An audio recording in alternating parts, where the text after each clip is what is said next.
Welcome all of you to this webinar. Today we're going to be talking a little bit about how to prepare yourself to engage families in the era of COVID. Right?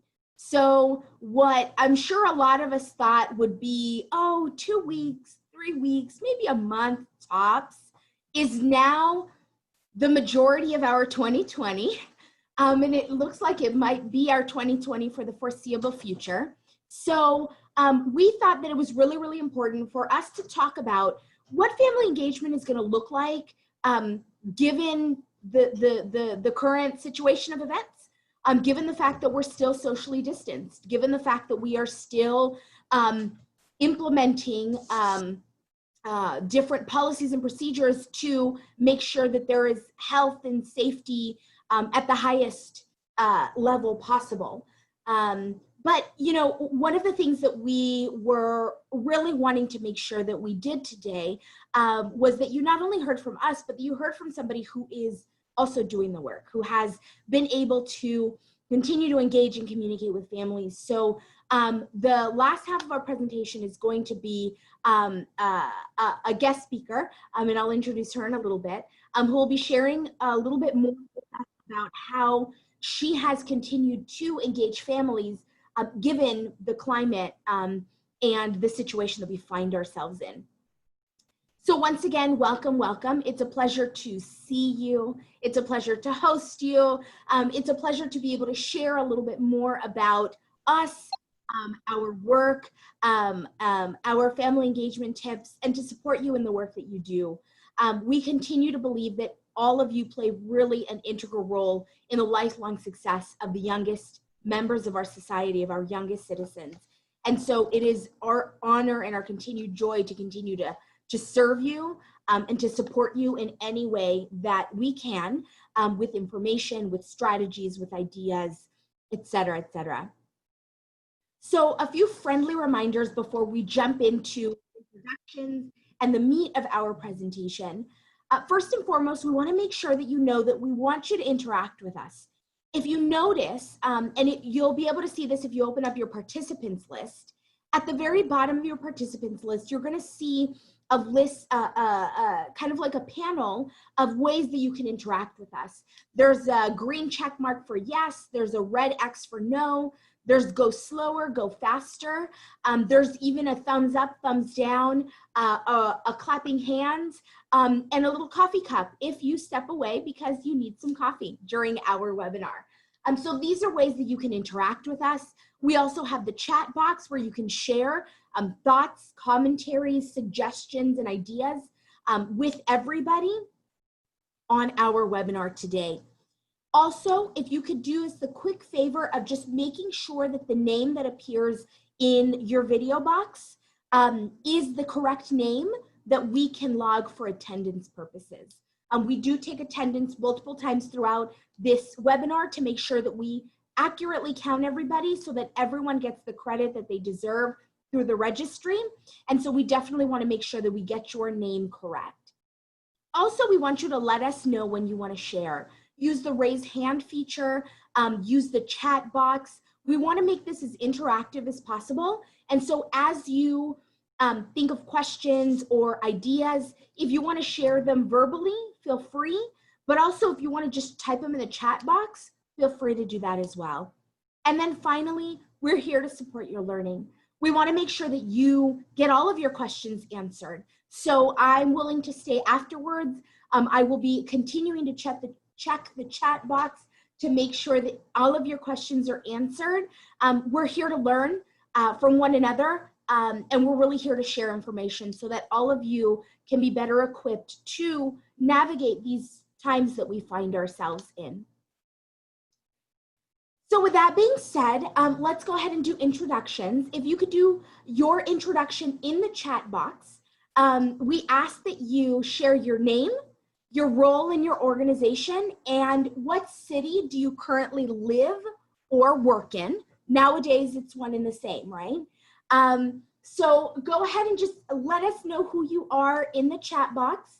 And in the meantime, I will share a little bit about myself. My name is Wendell Escobar. I work for the Child Care Alliance of Los Angeles. specifically for Quality Start Los Angeles. My formal title is Parent or Family Education Coordinator. And what that means is that I'm tasked with developing and implementing family engagement supports for the QSLA providers that we currently support through the Quality Start Los Angeles, which means that currently we offer programming, training, professional development, and all sorts of virtual supports for the 900 plus and growing early learning programs that we serve in the County of Los Angeles. We're really excited to be able to do this work, and we know that it definitely fills a need, as it is tough to find family engagement support if it's not embedded in like Head Start or Early Head Start. And so we are here to continue to support you as much as we can. I currently live and work from home in the city of Downey. If any of you have ever gone to LACO, the offices for CPIN training or something like that, I live in that city. So I've made this city my home for the past 6 years, and I absolutely love it. My son goes to school down the street. It's a really cute little city. Thank you for taking the time to introduce yourselves and getting to a little bit about me, myself. Let's see, we have Los Angeles, Southwest College represented. We have San Fernando, California. Someone lives in Pasadena, works in Pasadena, lives in Rancho Cucamonga. That is an incredible drive. You are awesome when you go to the office in person. We have Bellflower represented, Chinatown represented, Norwalk, which is my neighbor. Bellflower is also my neighbor in Downey, represented here. Pasadena, Cerritos, Santa Clarita, Bellflower. I think one of the things that I always say is that I love that the silver lining to being forced back home or virtual is that we're able to reach so many people across such a giant county that we weren't able to reach before. So if we were doing this training in person, half of you wouldn't be able to make it simply because of proximity, right? You wouldn't be able to leave in the middle of the day, or you would have to leave an hour and a half before, only to have another hour and a half drive back home. So the silver lining, one of the silver linings for us, is that we're able to do this work and really reach out to a variety of different people across the county. We have Los Angeles, Linwood, which is right next door to me as well. Los Angeles, Compton, Lancaster, living and working, Los Angeles, ABC Unified, which is Cerritos. I know ABC Unified. USC, La Puente, Hacienda La Puente Unified. So welcome everybody from every single corner of Los Angeles County. We see again, USC Early Head Start, living in the city of Norwalk. It is such a pleasure to be able to host all of you and share a little bit about myself and my work with you, and to learn a little bit more about who is on this call and who is represented. So with that being said, I want to just do a really quick question icebreaker. You can throw this in the chat. You can also, if you want to share something, you can raise your hand or you can unmute yourself. So I want you to think about kind of what are some of the questions or concerns that you have about engaging families during these times of social distancing. We know that this is brand new. We know that this is something that we might not have had to do before. So what are those questions? What are those concerns to help us, to help me kind of navigate the information that I share with you today? So I'm going to go ahead and give you a few seconds to type in your questions, and then we'll go.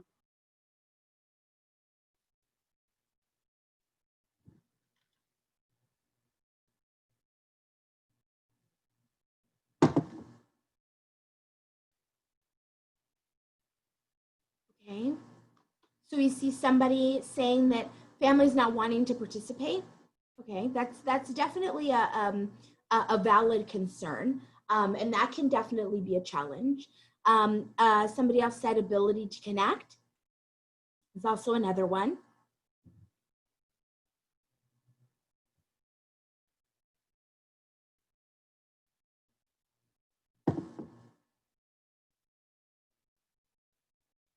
Right? Families not answering phone calls or emails. Okay. Families concerns, right? Definitely, you want to make sure that you create address the concerns of the family as well. Okay, thank you for sharing. I think that one of the challenges, as at least as we were putting this presentation together, is that sometimes we find ourselves in a place where we don't know what we don't know, right? And so because we're kind of navigating these uncharted waters, we might not necessarily know what the questions and concerns are because we haven't tackled it and we haven't gotten there, which is part of why we think that this topic is really, really relevant. Also, working parent schedules, absolutely, that's important as well. Families adjusting to this type of learning, it's definitely a giant learning curve. You know, and I will say, just from personal experience, even though I am super tech savvy, even though I grew up with computers and the internet, and I know Zoom, and, you know, I've been doing this stuff for work for a while, distance learning caught me off guard, because it's not so much the adjustment to having to learn the platform, which I know that some families do have to learn that. So for me, it wasn't that. It was adjusting to the fact that I am now a middle school teacher when I grew up saying that I never wanted to teach middle school. And so now my son is in middle school and I'm having to navigate the social emotional issues that come with being taken away from your friends from one day to the next, the pushback of just not wanting to do school. There's so many things to navigate. So I think families adjusting to this type of learning, and we'll talk about that in a little bit. There's more so than just learning to use the platform, right? There's also talking about adjusting to just your kids being home all the time, right? Like I remember when my son was little and I needed a day to myself, I would call out sick and send my son to school and just have a day, right? I can't do that. I can't call out sick. I can't leave my home, right? So that is definitely taking a toll on the mental health of a lot of families as well, right? Families having to share devices with their children to do Zoom meetings with more than one teacher. Yes, that is most definitely a challenge. And so hopefully we can address some of these concerns as we go through this presentation today. So now let's jump into the meat of it, preparing to engage families in the era of COVID. So let's talk a little bit about some of the changes to family engagement, right? So the interesting part about this era, right, this period of time that we're in, is that we have family engagement, which is a practice that is traditionally done face-to-face. Family engagement is about relationship building, right? And so relationship building is traditionally about saying face-to-face interactions, face-to-face conversations, meetings together, socializing, you know, all of those things that come with building relationships. So now we're in a position where we have to still build relationships.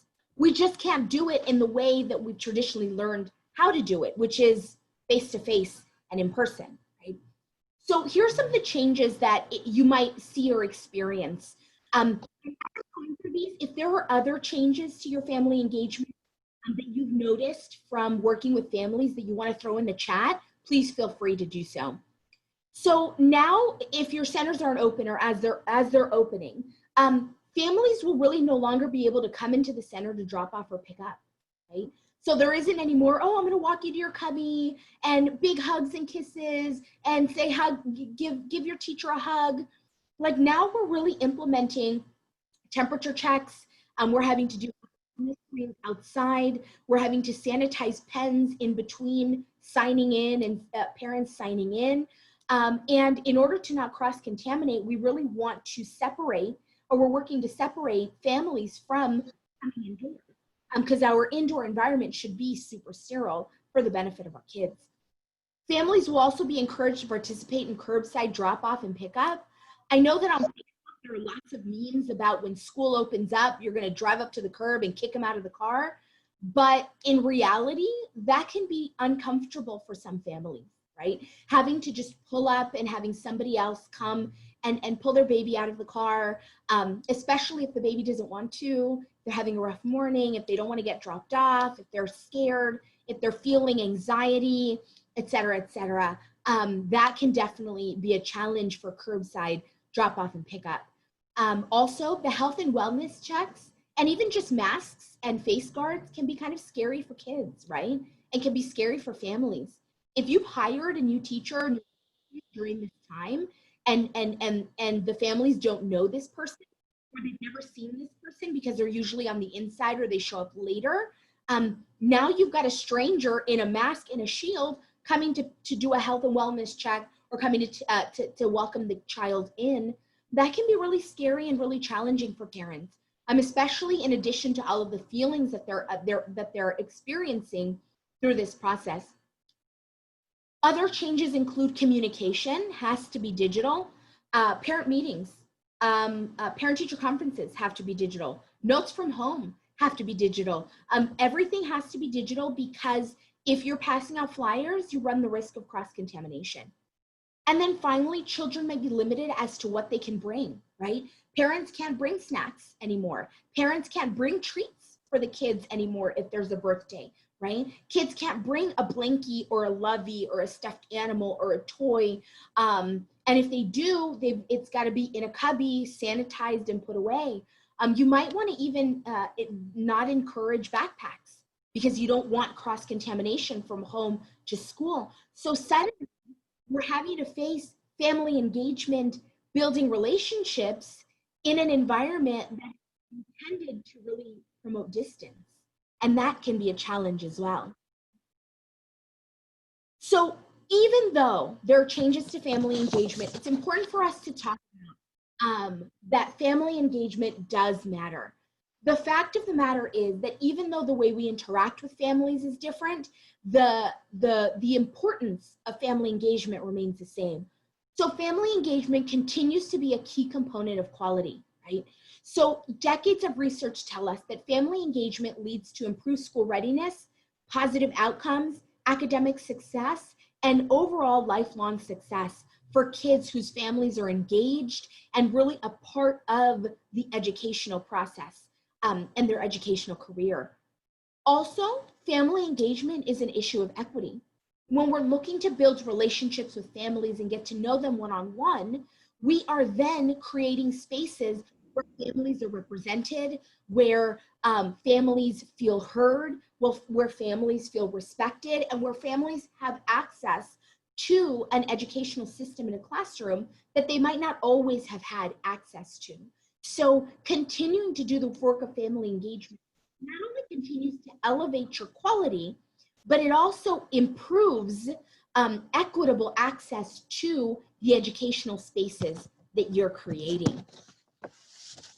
So now let's talk a little bit about some strategies. And these strategies I'm going to go over briefly because our guest speaker is really going to dive into some more detail as it relates to her best practices and what she's doing. So some strategies to consider as you are planning family engagement. Number one, demonstrate empathy and understanding. Recognize that this isn't just a challenging time for you, it's also a challenging time for families. We might, at this stage in the game, we might have families who have lost a family member or multiple family members to COVID. We might have families who have been displaced. We might have families who are running months behind rent.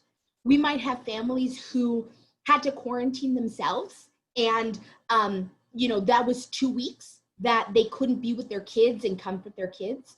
And we might have kids that are scared that it's going to happen again, that are worried about getting sick, that are worried about their parents, passing like other family members have. So as you're planning and as you're thinking about how do I engage and reach out to families, remember to demonstrate empathy and understanding.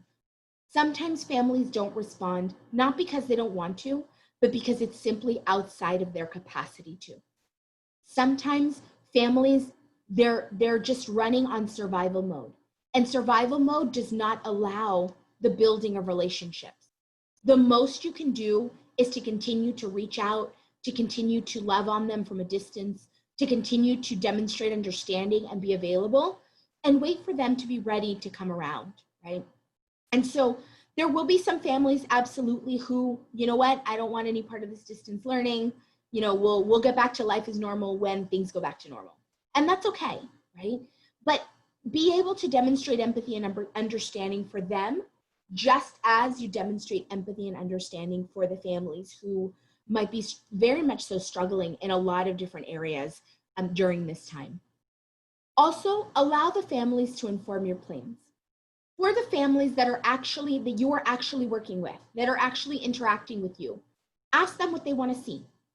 Reach out to them via text message, Zoom call, Google Hangout, Skype, whatever it is. Reach out to them and ask, how do you want me to let you know about things that are happening? Do you want daily communication, weekly communication? Would you like pictures? Do you want to know more about our staff? Do you want to know more about our health and safety procedures? Really ask families what they want to see. Do they want parent workshops? Do they want parent cafes? Do they want to just chat with you individually one-on-one? Allow them to tell you what they prefer. Allow them to tell you what they want to see so that you can then tailor your plans to meet the needs of the families. And then finally, communication is of utmost importance. Even before families start rolling through the door, right? You want to make sure that you let families know what it is that they are to expect.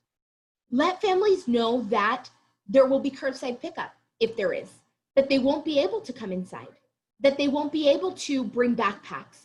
Make sure that families are very, very aware of the steps that you're taking to keep kids and families safe, and make sure that you are also letting families know what is ahead and what is to come during this time.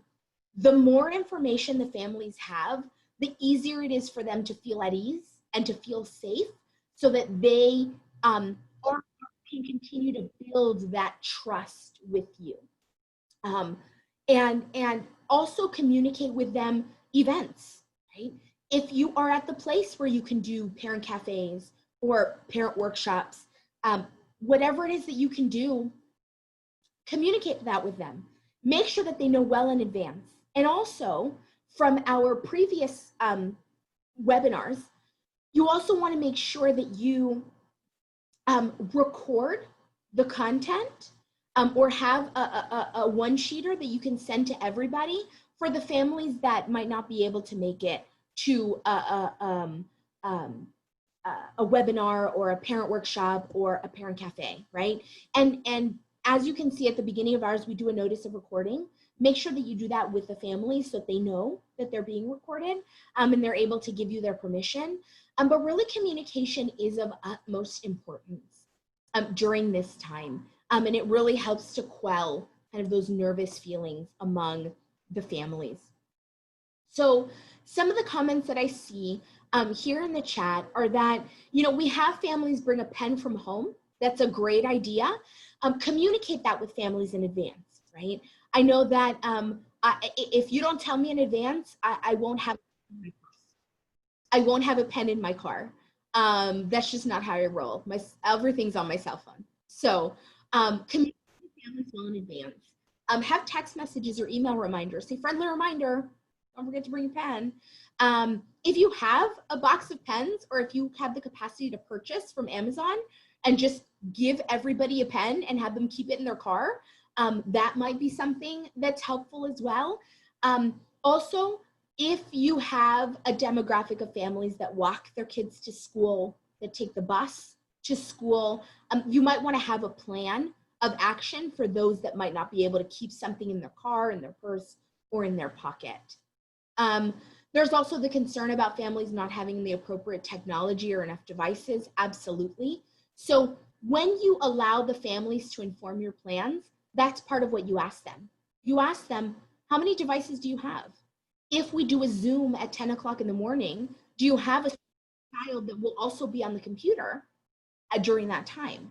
Can you join on your phone? Do you have the data for that, right? So all of those comments are really, really important.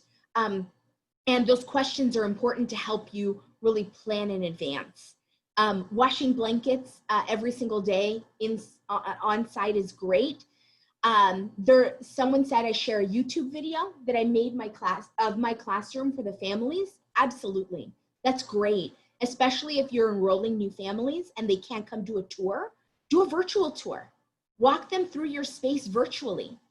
A clean cup and a dirty cup for pens, that's fantastic. Absolutely, a lot of supplying pens, giving pens out. I think small things like that, whether you realize it or not, are a part of family engagement. They're a part of how you build relationships. Even though you might not be able to talk with them and check in, or you might be able to say, you know, hello from afar, providing them with a pen to take just one less stress off of their plate shows them that you see them, that you understand their struggle, and that you want to be there for them. So thank you for that. So now what we're gonna do is we're gonna hear from an expert today. Today we have Ms. Judith Tyrell. She is the owner of My Nana's House Family Child Care, and you can see her beautiful picture right there. She will be sharing a little bit about what she's done in her program, how she's continued to build relationships with families. So welcome, Judith. It's a pleasure to have you. So what we're gonna do is I'm just gonna go ahead and ask you questions that you can share. If you have questions, the listeners, if you have questions, feel free to type them into the chat box and any comments as well, but we'll also have time at the end for questions and comments with Ms. Judith. So to start off, Ms. Judith, if you could share with us, why is family engagement important to you? Well, family engagement is important to me because it helps to strengthen our families. It helps me to communicate and keep in touch with them so that they know and they feel a part of our program. In years past, when I didn't have a family engagement piece, people would just come and go. They would just drop their kids off.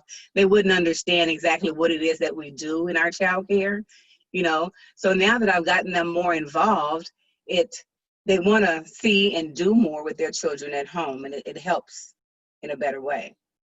Awesome. Thank you. So during this time, this really challenging time for everybody, how have you continued to build relationships with families despite the social distancing order? Well, one of the first things that I did when COVID just hit is within that second week or the first week after, I started putting backpacks together for the children who couldn't come, because now I gave them crayons, markers, just anything that they could do for activities at home. And it was a nice supply of stuff, and we dropped them off, delivered them to the family, so they had things that they could work with their children on. Once we got moving, I started try to do a Zoom call once a week with them. And that worked for some, that didn't. So then each family had their own dynamics on how they were working, because some had children who are in elementary school who were now doing the distance learning, and our group is infants and toddlers. So that was another challenge right there for them at home. So, you know, just kind of working with them, either sending videos that they could do through YouTube, or emailing, texting, calling, just to check in and see how they're doing. You know, and you know, a lot of them have said, you know, I really appreciate you calling, because this is really stressful. We don't know where to go or what to do. So that helped in that way. So it sounds like the parents' response has been positive to you reaching out individually. Yes. Thank you. So what are some of the tangible ways that you show empathy and understanding to families during this time as you connect with them? While I'm talking to them, I'm listening, actively listening to hear what it is that they're saying, listening for whatever challenges they may have, listening to hear if is there any resource, is there anything that you might need, not just for the children who are typically in my care, but for your family as a whole. So let's say, with the rent control thing, you may not even have heard about that. So I would then forward you some information on how you can apply for this or apply for all the different things that could help you. Where do you go to get meals for your kids? Where do and at one point we were supplying meals for those who were close enough. So, these are types of things that if the family needed, that we would provide for them. Diapers, if necessary, for the infants that were in our care, because we kept extra diapers here at the house, and just different little things that, whatever they needed, we were able to provide for them. Sure. How did you go about obtaining these resources? What was your greatest source of kind of connection to keep you connected? Just everywhere, everywhere. I stay plugged in to Quality Start. They send out a lot of resource and information, email daily. West Ed, just different places. And people were, all of your internet, if you were connected to anybody anywhere, your email were inundated with resources to help you as a provider, as well as to help your parents. I'm also a part, or was a part, of the Early Head Start program. So then there too, they were sending emails, and we were a part of a lot of different trainings. So whatever I got that I was able to share with them, I did just that. Awesome. Thank you. So now we talked a little bit about having families inform your program and your planning. What are some opportunities that you provide, and how do you provide these opportunities to families for them to be able to inform your work? Again, it's just a matter of asking them what it is that you touched on this earlier. Tell me what it is that you would like to see. If it's, well, now that it's COVID, it's kind of a challenge to do a lot of the things that we had originally talked about doing. But, asking them before, we would ask, tell me what you would like to see us do. Last year, they talked about they wanted to do photo sessions, spring and fall photos, or they wanted to do a movie night, because my yard is big enough where we can get a tent and we can do movie night with the kids outside, and just different little things, picnics, whatever it is that could bring the families together. And it would have to be like on a weekend or on a Friday evening or something like that. So those are some of the things that we looked at doing. But again, with the way COVID is right now, so we're looking at doing some just freestyle stuff via Zoom on a Friday evening, just to be able to have that connection still going on. Sure, absolutely. And then you touched on this a little bit, but if you could explain or maybe go into details specifically about how you currently maintain communication with all families, even the families that are tough to connect with, maybe. I send text messages at least 3 times a week, just touching bases. Hey, haven't talked to you in a while. How are things going? Sometimes some families respond right away, and I have one in particular that will not respond. So when I don't hear from them in a couple of days, I'm picking up my phone and I'm calling, because now she knows that she's texted me. I didn't call back, so I'm going to answer my phone. And this is the type of relationship that I have with them. So when she sees me calling, then we'll sit down and we'll talk. I'll get an update on where the children are, their development, how are they doing with this, that, and the other. So, it works out well. Each family is a little bit different. Some will respond to an email, some will respond to a text, and some will respond to a phone call. So I just have to know who and when to contact them to be able to, just get the information to them and get the information that I need to be able to make sure that the children and the families are, doing well. Sure, absolutely. During this period of time, have you enrolled any new families, or have you brought in any new kids into your program? I have not. My program is full, and so I'm not at liberty right now to add any new families. When COVID first started, Of course, for the first couple of weeks, most of my children were away, so we had a little time off. But then when we looked at the essential workers, I then now families that were currently enrolled in our program, I had at least 5 of those families who were essential workers. So we reopened to take care of those children. And most recently, within last week, as a matter of fact, I had another family with 2 kids that she had to return to work. So those children are back. So I'm just like basically waiting for the other families when they go back to work for the children to come back into care. So their spots are still available and waiting for them. Have you thought about how, like during a time like this, if you had the opportunity to enroll, how would you go about that given social distancing and given kind of the health and safety restrictions? I've thought about doing virtual tours because people want to see where their children will be. And I think that will be the best way to go right now, is doing the virtual tours to show people what your facility has to offer. And just, you know, because my granddaughter is helping me put this together. And so we're starting like from the very front yard, where the front yard is fenced in. So there's a lot going on out there where they do water play and everything. And so because of the whole social distancing thing, you have people want to make sure that when their children are in care, that they're being socially distanced as often as possible, as well as, you know, the requirements for face covering, the whole safety piece. They need to understand that your program offers everything that the CDC or the health department is saying. And so that's what, you know, we're working on finalizing to get that done. Awesome. And then one final question before we wrap up. Have you had any families that are not willing to follow any of your safety procedures or safety guidelines?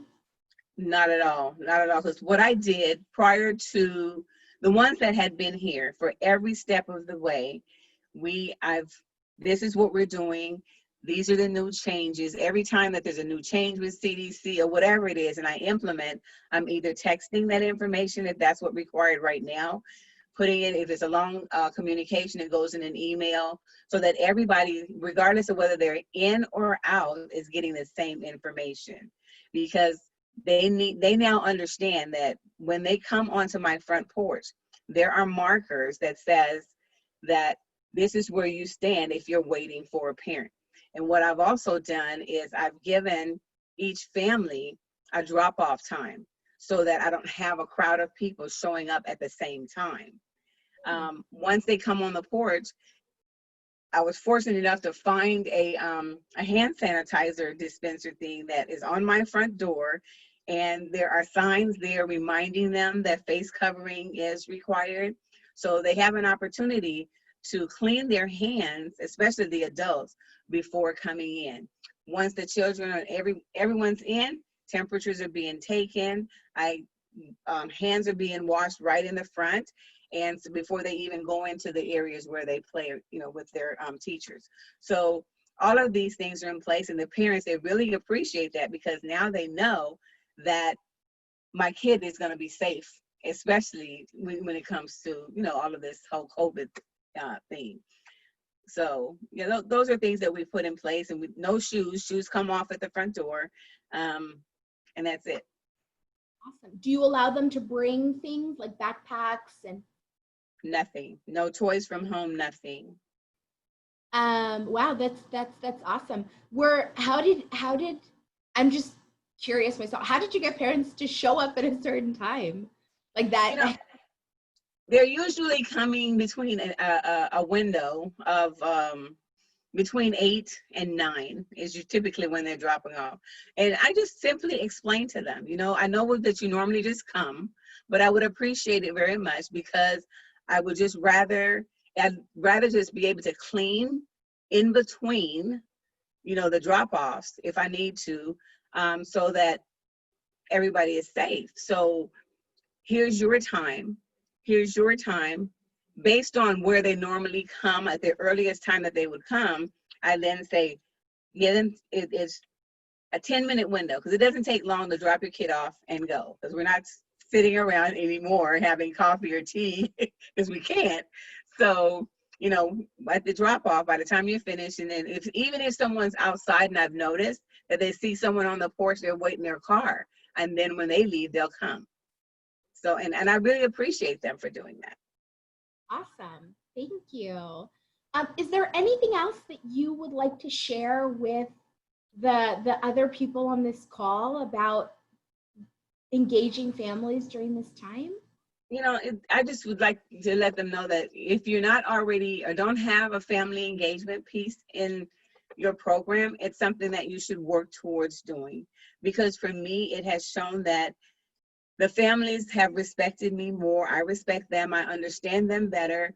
We have a better communication, and they're not just shoving their children in the front door and running, because they understand what is needed for us to flow properly every day. And then the same thing at the end of the day, respect your child when you come back to pick them up, you know, give them 10 seconds. And so by me communicating that to them, it helps everybody all the way around. You don't have a lot of screaming and crying. It's just, everything just flows a little bit better. So it helps. And if you don't have it, then you should start to very slowly putting things into place. Awesome. Awesome. Thank you so much for your Thank insight, you. your words of wisdom. I see people expressing their appreciation, in incredible insights from you, incredible practices. We hope that that you all learned something. I know I learned a ton. So if there are any questions, please go ahead and throw them in the chat for either myself or Miss Judith. So now what I'm going to go ahead and do is I'm going to stop sharing my screen so I can see everybody again. And I'm going to open it up. If anybody has any questions, any comments, anything that we can further explain, any strategies that you would like, now is the time with our last few minutes of our time together. You can also unmute yourself and just chat as well. That's an option too. I just want to give thank you to Judy and you too, Wendeley, because I have many questions and you get the question. The way that she handles with parents is very hard. As a teacher, it's very hard, but she, the way that she presented and she talks like she manages very well, very calmly, you know, and explaining the parents what is the reason of the routine and the schedule and everything. So thank you, Judy, for You're very sharing your welcome. experience. You're welcome.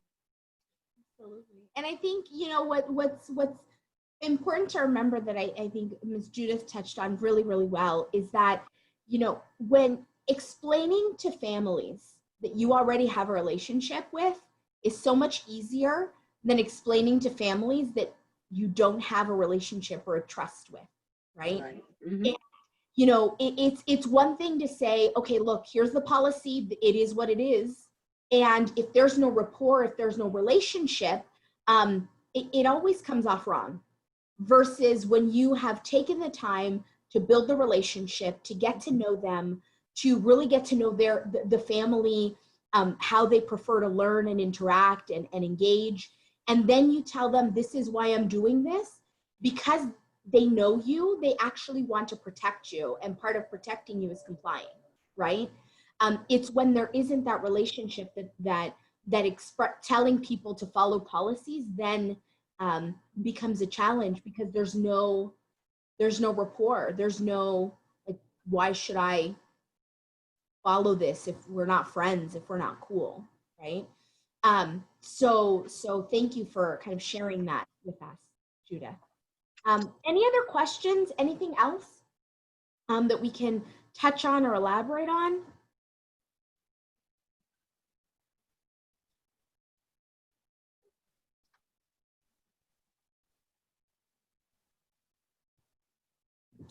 All right, so before we wrap up, the last thing I would like to ask is, again, if everyone can just put their name in the chat or put something in the chat so that we can kind of go back and verify attendance again, to make sure that we kind of caught everybody. We do save the chats afterwards so that we can review them.